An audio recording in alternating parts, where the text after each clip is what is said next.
ഒരു ജൂതനിലൂടെ ലക്ഷക്കണക്കിന് ആളുകൾ ഇസ്ലാമിലേക്ക് കടന്നുവന്ന ഒരു സംഭവമാണ് ഞാൻ ഇവിടെ പറയാൻ പോകുന്നത്. ഈ സംഭവം നടന്നിട്ട് ഏകദേശം 50 വർഷങ്ങൾക്ക് മുമ്പാണ് ഈ സംഭവം നടന്നത്. ഫ്രാൻസിൽ തുർക്കി സ്വദേശിയായ ഇബ്രാഹിം എന്ന് പറയുന്ന ആൾ ഒരു പലചരക്ക് കച്ചവടം നടത്തിയിരുന്നു. അദ്ദേഹത്തിൻ്റെ പലചരക്ക് കച്ചവടത്തിനടുത്ത് ഒരു ജൂത കുടുംബം താമസിച്ചിരുന്നു. അവിടെ 7 വയസ്സ് പ്രായമുള്ള ഒരു കുട്ടി ഉണ്ടായിരുന്നു. ആ കുട്ടി ഇബ്രാഹിമിൻ്റെ പലചരക്ക് കടയിലേക്ക് സാധനങ്ങൾ വാങ്ങാൻ വരുമ്പോൾ എന്നും ഒരു ചോക്ലേറ്റ് മോഷ്ടിക്കുമായിരുന്നു. ഒരു ദിവസം ചോക്ലേറ്റ് മോഷ്ടിക്കാൻ മറന്ന് ജാദ് കടയിൽ നിന്ന് വരുമ്പോൾ പിറകിൽ നിന്ന് ഇബ്രാഹിം വിളിച്ചു പറഞ്ഞു, "നീ എന്നും എടുക്കുന്ന ചോക്ലേറ്റ് ഇന്ന് എടുക്കാൻ എന്തേ മറന്നുപോയോ?" ഇത് കേട്ട ജാദ് അമ്പരന്നുപോയി. കാരണം ജാദ് കരുതിയിരുന്നത് ഞാൻ എടുക്കുന്നത് കടയുടെ ഉടമസ്ഥനായ ഇബ്രാഹിം അറിയുന്നില്ല എന്നായിരുന്നു.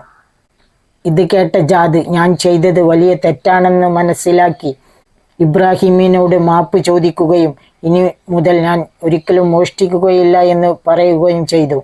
"ഇനി മുതൽ നീ ഒരിക്കലും മോഷ്ടിക്കുകയില്ല എന്ന് എനിക്ക് വാക്കു തരുകയാണെങ്കിൽ എൻ്റെ കടയിൽ നിന്നും ദിവസവും നിനക്ക് ഫ്രീ ആയി ചോക്ലേറ്റ് എടുത്തു കൊണ്ടുപോകാം." ഇത് കേട്ട ജാദിന് വളരെയധികം സന്തോഷമായി. അങ്ങനെ വർഷങ്ങൾ കടന്നുപോയി. ജാദും ഇബ്രാഹിമും ഉപ്പയും മകനും പോലെയായി. ജാദിന് എന്ത് പ്രശ്നം വന്നാലും ഇബ്രാഹിമിൻ്റെ അടുക്കൽ വന്ന് പറയുമായിരുന്നു. ഒരിക്കൽ ജാദ് ഇബ്രാഹിമിൻ്റെ അടുക്കൽ വന്ന് പ്രശ്നങ്ങൾ പറഞ്ഞപ്പോൾ ഇബ്രാഹിം ഒരു പുസ്തകം എടുത്തു കൊടുത്തു. ആ പുസ്തകത്തിൽ നിന്നും ഏതെങ്കിലും ഒരു പേജ് മറിക്കാൻ പറഞ്ഞു. അപ്പോൾ ജാദ് അതുപോലെ ചെയ്യുകയും ജാദിൻ്റെ പ്രശ്നങ്ങൾ മാറിക്കിട്ടുകയും ചെയ്തു. അങ്ങനെ വർഷങ്ങൾ കടന്നുപോയി. ജാദിന് 24 വയസ്സ് പ്രായമായി. ഇബ്രാഹിമിന് 60.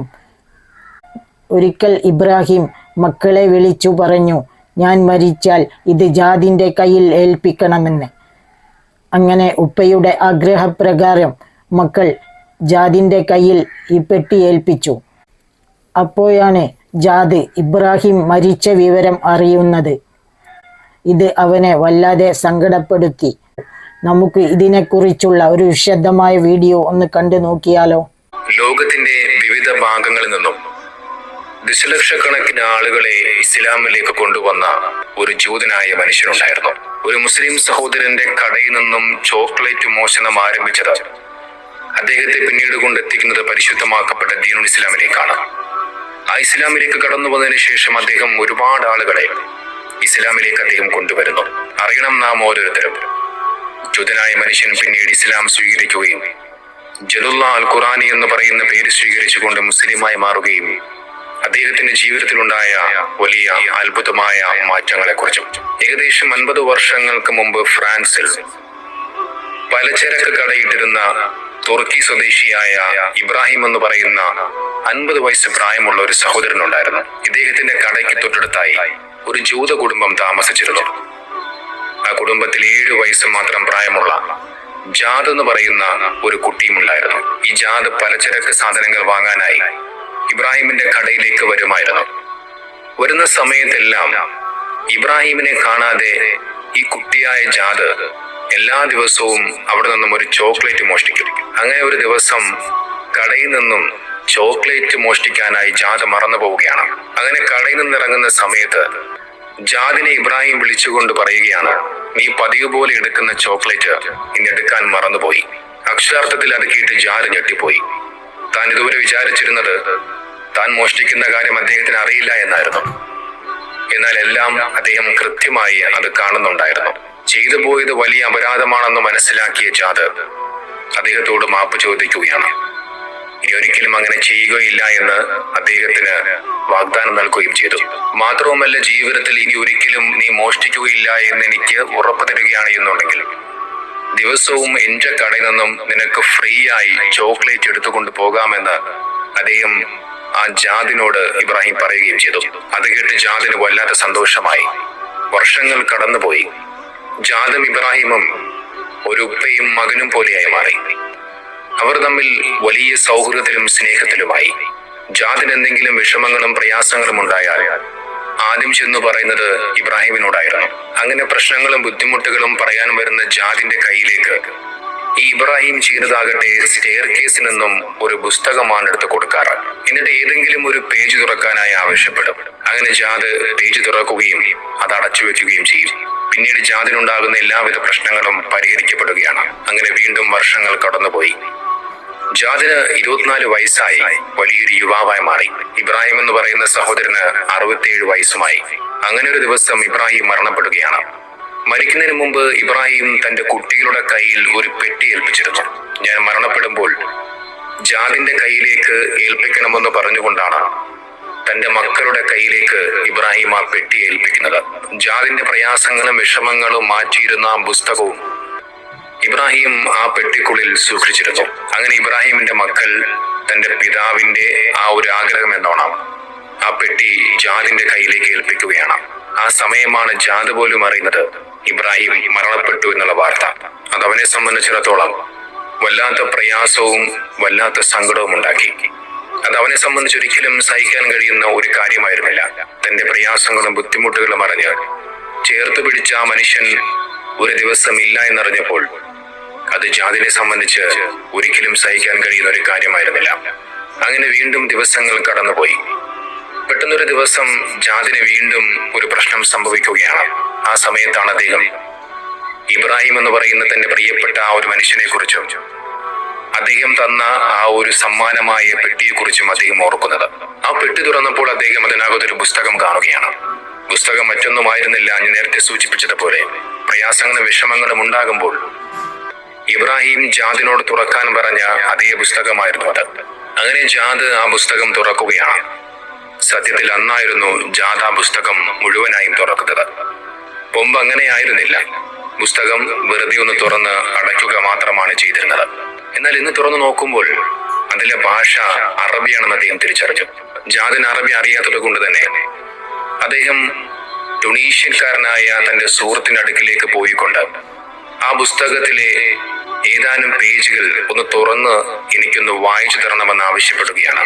അതുപോലെ അയാൾ അത് ചെയ്യുകയും ചെയ്തു. പിന്നീട് അതിനുശേഷം ജാദിന്റെ എല്ലാവിധ പ്രശ്നങ്ങളും പരിഹരിക്കപ്പെടുന്നു. ഇത് കണ്ട് ജാദിന് വല്ലാതെ അത്ഭുതമാവുകയാണ്. ഞാൻ ഈ പുസ്തകം തുറന്ന് നോക്കുമ്പോഴെല്ലാം അതിലെ വാചകങ്ങൾ എന്നോട് വായിച്ചു കേൾപ്പിക്കുമ്പോഴെല്ലാം എന്റെ എല്ലാവിധ പ്രശ്നങ്ങൾ മാറുകയും എന്നെ വല്ലാതെ സമാധാനപ്പെടുത്തുകയും ചെയ്യുന്നുണ്ട്. അത്രമാത്രം അത്ഭുതമുണ്ടാകാൻ വേണ്ടി മാത്രം എന്തായിരിക്കും ഈ പുസ്തകമെന്ന് ടുണീഷ്യക്കാരനായ തന്റെ സുഹൃത്തിനോട് ജാദ് ചോദിക്കുകയാണ്. അപ്പോഴാണ് ആ ടുണീഷ്യക്കാരനായ സുഹൃത്ത് പറയുന്നത്, ഇത് അള്ളാഹുവിന്റെ പരിപാവനമായ വിശുദ്ധ ഖുർആനാണ്. ഇത് ലോകജനതയ്ക്കായി ഇറക്കപ്പെട്ട ഗ്രന്ഥമാണ്. അപ്പോൾ ജാദിന് വല്ലാത്തൊരു ആഗ്രഹം, എനിക്കും ഒരു മുസ്ലിം ആകണം. എങ്ങനെയാണ് എനിക്കൊരു മുസ്ലിം ആകാൻ കഴിയുക? അത് കേട്ട ഉടനെ ടുണീഷ്യക്കാരനായ ആ സുഹൃത്ത് ജാദിനോട് പറഞ്ഞു, നിനക്ക് ഷഹാദത്ത് കലിമ ചൊല്ലിക്കൊണ്ട് നിനക്കൊരു മുസ്ലിമായി മാറാം. അങ്ങനെ ഷഹാദത്ത് കലിമ ഏറ്റു ചൊല്ലി ജാദ് ഇസ്ലാമിലേക്ക് കടന്നു വരികയാണ്. ജദുല്ല അൽ ഖുർആനി എന്ന പേര് സ്വീകരിച്ചുകൊണ്ട് ഒരു മുസ്ലിമായി മാറുകയും ചെയ്തു. ഖുർആനിനോടുള്ള ആദരവും മഹത്വവും പ്രകടിപ്പിക്കാനായിരുന്നു അദ്ദേഹം അങ്ങനെ ഒരു പേര് സ്വീകരിച്ചത്. അതിനുശേഷം അദ്ദേഹം ആ വിശുദ്ധമാക്കപ്പെട്ട ഗ്രന്ഥത്തിന് വേണ്ടി സമയം ചെലവഴിച്ചു. അള്ളാഹുവിന്റെ പരിപാവനമായ ഖുർആൻ അദ്ദേഹം പൂർണ്ണമായി പഠിക്കുകയും അതിൽ അദ്ദേഹം പ്രാവീണ്യം നേടുകയും ചെയ്തു. പിന്നീട് അതിനുശേഷം ഇസ്ലാമിക പ്രബോധനത്തിനായി അദ്ദേഹം യൂറോപ്പിലേക്ക് കടക്കുകയാണ്. അവിടെ നിന്നും അദ്ദേഹത്തിന് ആയിരക്കണക്കിന് ആളുകളെ ഇസ്ലാമിലേക്ക് കൊണ്ടുവരുവാൻ കഴിഞ്ഞു. ഏകദേശം 6000-ഓളം ജൂതരെയും ക്രൈസ്തവരെയും ഇസ്ലാമിലേക്ക് കൊണ്ടുവന്നു എന്നാണ് കണക്കാക്കപ്പെടുന്നത്. ഒരു ദിവസം അദ്ദേഹം ഇങ്ങനെ ഖുർആൻ മറിച്ചു നോക്കുന്ന സമയത്ത് അതിലൊരു ലോക ഭൂപടം അദ്ദേഹം കാണുകയാണ്. ആ ഭൂപടത്തിൽ ആഫ്രിക്കൻ ഭൂഖണ്ഡത്തിന്റെ ഭാഗത്ത് ഇബ്രാഹിം എന്ന് പറയുന്ന സഹോദരന്റെ ഒരു ഒപ്പുണ്ടായിരുന്നു. ആ ഒപ്പിന് താഴെ ഒരു ഖുർആൻ വാക്യവും ഉണ്ടായിരുന്നു. ആ ഖുർആൻ വാക്യത്തിന്റെ അർത്ഥം ഇങ്ങനെയാണ്: ജ്ഞാനത്തോടും ന്യായമായ പ്രബോധനത്തോടും കൂടി നിന്റെ നാഥന്റെ മാർഗത്തിലേക്ക് വിളിക്കുക. ആഫ്രിക്കയിലേക്ക് പോയി ആളുകളെ ഇസ്ലാമിക പ്രബോധനം ചെയ്ത് ഇസ്ലാമിലേക്ക് കൊണ്ടുവരിക എന്നാണ് ഇബ്രാഹിം ഇതിലൂടെ ഉദ്ദേശിക്കുന്നത് എന്ന് മനസ്സിലാക്കിയ അദ്ദേഹം യൂറോപ്പ് വിട്ട് അദ്ദേഹം കെനിയ, ദക്ഷിണ സുഡാൻ, ഉഗാണ്ട എന്നീ പ്രദേശങ്ങളിലേക്ക് ഇസ്ലാമിക പ്രബോധനത്തിനായി ചെല്ലുകയാണ്. അവിടെയുണ്ടായിരുന്ന സവില ഗോത്രങ്ങളിൽ നിന്നും 6 ദശലക്ഷത്തിലധികം ആളുകൾ ഇസ്ലാം സ്വീകരിച്ചു എന്നാണ് പറയപ്പെടുന്നത്. തന്റെ 30 വർഷം കഥയും അല്ലാഹുവിന്റെ മാർഗത്തിൽ ഇസ്ലാമിക പ്രബോധകനായി അദ്ദേഹം ജീവിച്ചു. ഒറ്റപ്പെട്ട ആഫ്രിക്കൻ ദേശങ്ങളിൽ ഇസ്ലാമിക പ്രബോധനം നടത്തുകയും അതിലൂടെ അല്ലാഹുവിന്റെ മാർഗത്തിലേക്ക് നിരവധി ആളുകളെ എത്തിക്കാൻ അദ്ദേഹത്തിന് സാധിക്കുകയും ചെയ്തു. പിന്നീട് ആഫ്രിക്കയിൽ പിടിപെട്ട ഒരു രോഗം കാരണം അദ്ദേഹം 2003 മരണപ്പെടുകയാണ്. ആ സമയത്ത് അദ്ദേഹത്തിന് 54 വയസ്സായിരുന്നു പ്രായം. ഇത് നടന്ന ഒരു യാഥാർത്ഥ്യമായ സംഭവമാണ്. അല്ലാഹുവിന്റെ പരിപാവനമായ ഖുർആൻ ഒരു ജൂതനായ മനുഷ്യനിലുണ്ടാക്കിയ വലിയ അത്ഭുതമാക്കപ്പെട്ട മാറ്റത്തെക്കുറിച്ചാണ് ഈ സംഭവം നമ്മോട് പറയുന്നത്.